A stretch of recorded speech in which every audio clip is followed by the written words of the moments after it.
out how the mass media tradition of obsessing over the deaths of celebrities has been absent since 2021 as a clear tactic to deflect mass death by COVID shots. And the death of Anne Heche marks a return to this mainstream media tradition.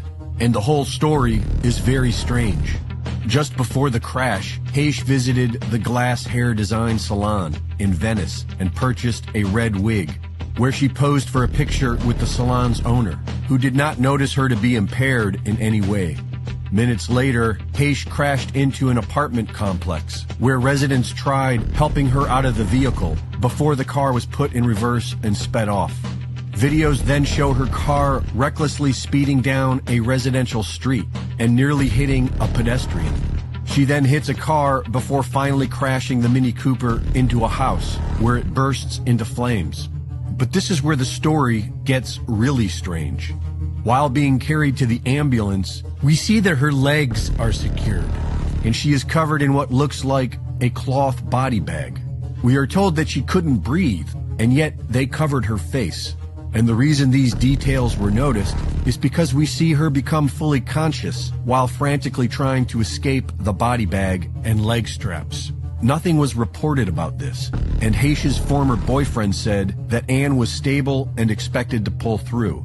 But then we are told she is in a coma, and then we are told that while her heart is still beating, she's legally dead according to California law. But she will be kept on life support for possible organ donation.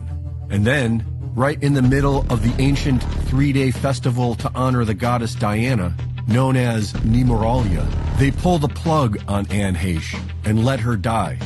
This is quite similar to what happened in Paris 25 years ago on the satanic inverted Nemoralia, August 31st, when Princess Diana was looked after as she bled to death in a tunnel dedicated to the goddess Diana. Many believe that Princess Diana was about to expose the royal family, and Anne Heche, who recently starred in a movie exposing chemtrails, was currently promoting her most recent film that was exposing the horrors of child sex trafficking.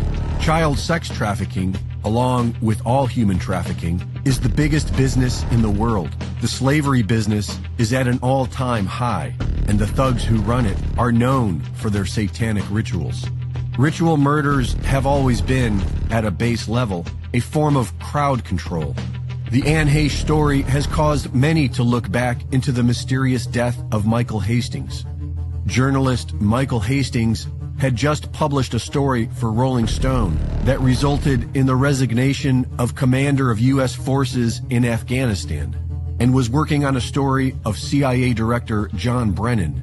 The day before he died, Hastings emailed friends to warn them that the feds were interviewing his close friends and associates, and told them he was onto a big story and needed to go off the radar for a bit. Early the next morning, Hastings' silver Mercedes hit a palm tree and exploded, somehow launching the engine block 60 yards away from the car. Former counterterrorism czar Richard Clarke told the Huffington Post that Hastings' crash was consistent with a car cyber attack, and that intelligence agencies for major powers are able to remotely seize control of a person's vehicle. He added that if there was a cyber attack on Hastings' car, whoever did it would probably get away with it. Reporting for InfoWars, this is Greg Reese.